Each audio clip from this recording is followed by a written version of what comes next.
When we think of James Stewart, the image that often comes to mind is of a warm, sincere man with a gentle smile and a kind voice bringing us classic roles like the idealistic Mr. Smith or the optimistic George Bailey. He embodied noble American values, a cinematic icon loved by millions. Yet behind the glamour and calm demeanor, Stewart carried a deep scar, a simmering pain from his years serving as a brave pilot in World War II. This hidden suffering, long overshadowed by his public persona, is now slowly being revealed, showing us a more complex and poignant side of this quiet hero. James Stewart, the star before the war. Before the sounds of war echoed and forever changed his life, James Stewart was already one of Hollywood's brightest stars. With his ideal height, boyish good looks, and a natural acting style that was a bit innocent, yet utterly captivating, he quickly won the hearts of audiences. The 1930s saw Stewart's career skyrocket. He became a familiar face in popular romantic comedies where his charm and shy demeanor created an irresistible appeal.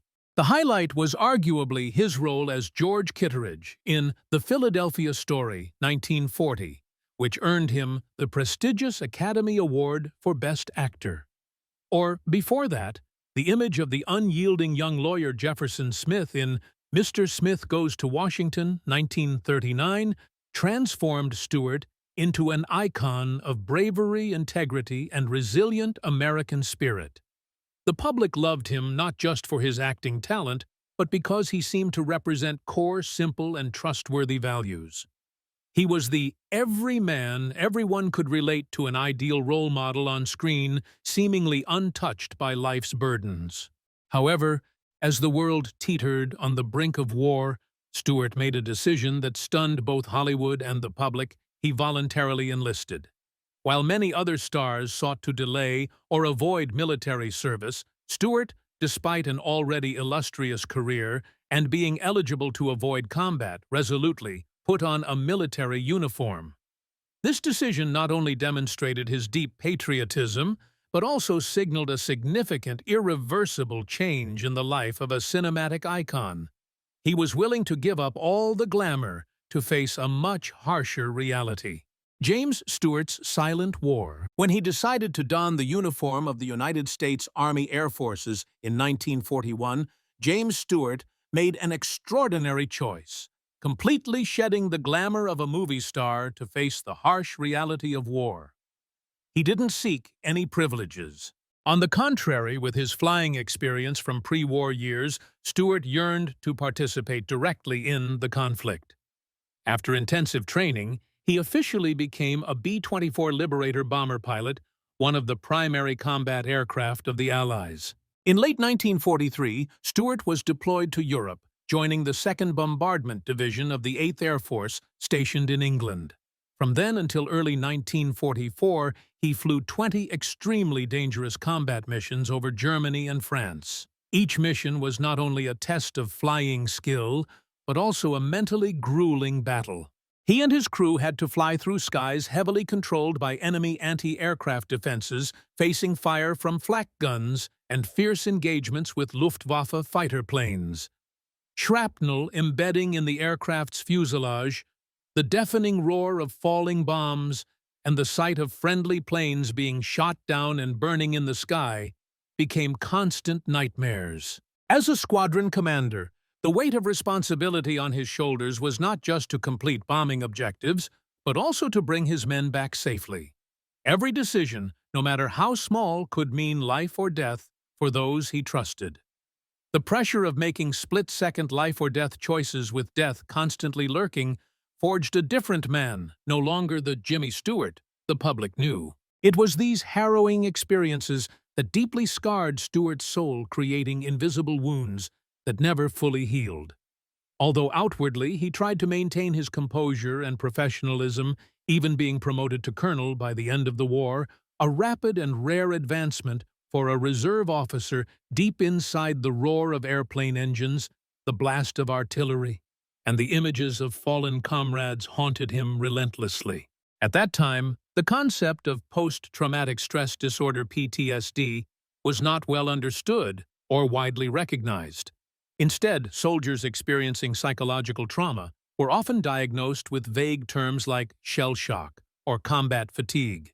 Society typically expected veterans to quickly get over it and reintegrate into normal life, with few understanding that the war didn't just end on the battlefield. For Stewart, sleepless nights, nightmares replaying combat scenes, and changes in his personality became his silent companions. Close friends and colleagues later noticed a distinct change in him.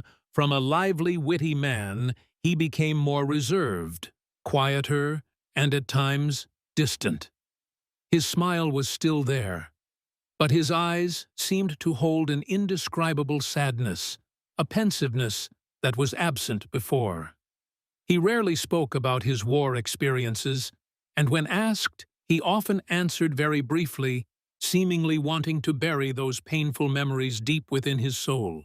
Despite being honored with numerous awards and medals for his bravery, including the Air Medal with an oak leaf cluster, the Distinguished Flying Cross, and the French Croix de Guerre, these accolades could not soothe the emotional pain he endured. The war didn't stop when he left the battlefield. It became a permanent part of him, a silent war he had to continue fighting within his own soul. This was a burden he carried for the rest of his life, a testament to the invisible yet heavy cost that war inflicts upon those who directly participated in it. James Stewart's different return to the screen. When James Stewart returned to Hollywood after the war, fans and filmmakers expected to once again welcome the familiar Jimmy Stewart, the warm, charming man he once was. However, they faced a harsh reality. The man who returned was no longer the same.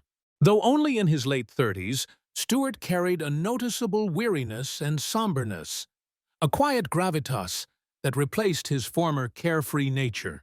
He returned to a changed Hollywood where younger stars were rising and war stories weren't always embraced. His first post-war roles somewhat reflected this change, most notably his portrayal of George Bailey in Frank Capra's classic It's a Wonderful Life, 1946. Although it's a film with an optimistic message about life, Stewart's performance was fraught with despair, anxiety, and suicidal thoughts. Scenes of George Bailey breaking down, shouting in anguish, seem to reveal some of the internal torment Stewart may have experienced. His acting in this film had a haunting depth and authenticity, showing how the scars of war enriched his ability to convey emotion. His later collaboration with the renowned director Alfred Hitchcock became a significant chapter where Stewart was allowed to explore darker and more complex aspects of his acting. In Rear Window, 1954, he played a photographer confined to his apartment, obsessed with observing his neighbor's secrets. The pinnacle was Vertigo, 1958, where Stewart portrayed Detective John Scotty Ferguson, a man tormented by a fear of heights, death, and a deceptive love. These roles allowed Stewart to delve into anxiety, obsession, and internal conflicts, subtly reflecting the psychological burdens he carried.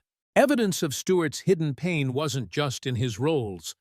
Close friends and colleagues noticed a distinct change in his personality. He became more reserved, somewhat distant, and private about his personal life. While still polite, his former carefree, cheerful demeanor was replaced by a pensive look.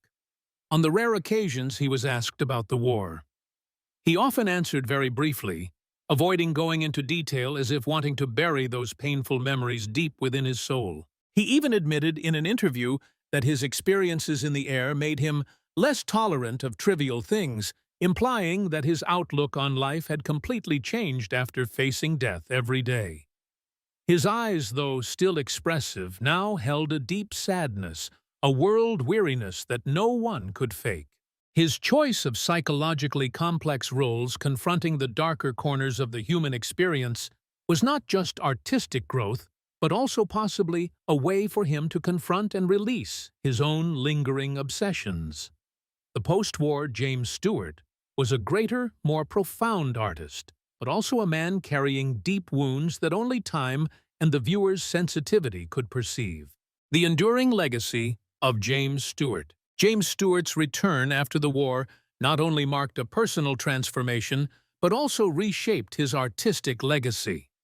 His military experience, especially the perilous bombing missions, gave him a depth and authenticity unattainable through any acting school. His hidden suffering and life experience enriched Stewart's acting ability, turning him from a charming star into a master of psychological portrayal. His roles, particularly in Hitchcock's films or introspective works like It's a Wonderful Life, were not merely character portrayals. They were echoes of genuine emotions, fears, and obsessions that Stewart himself had experienced. He brilliantly conveyed the fragility of the human soul, the struggle between hope and despair, reason and emotion. His ability to express complex inner turmoil with minimal dialogue became his unique hallmark, earning him both admiration for his talent and deep empathy from the audience for his characters. Stewart became an icon for a generation of veterans, those who returned from war with invisible yet heavy scars on their souls. His story indirectly helped the public understand the psychological burdens many soldiers face after leaving the battlefield. Though he never openly spoke about PTSD or his personal struggles, through his image and roles, he revealed a part of the invisible cost of war. Exploring James Stewart's hidden pain is not meant to diminish his heroic image. On the contrary, it gives us a more comprehensive and profound view of a great figure. It reminds us that even the most admired heroes are human, with wounds, fears, and burdens they must carry.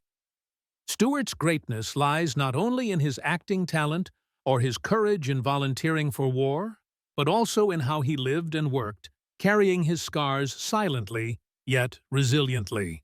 Therefore, James Stewart's legacy is not just a collection of classic films.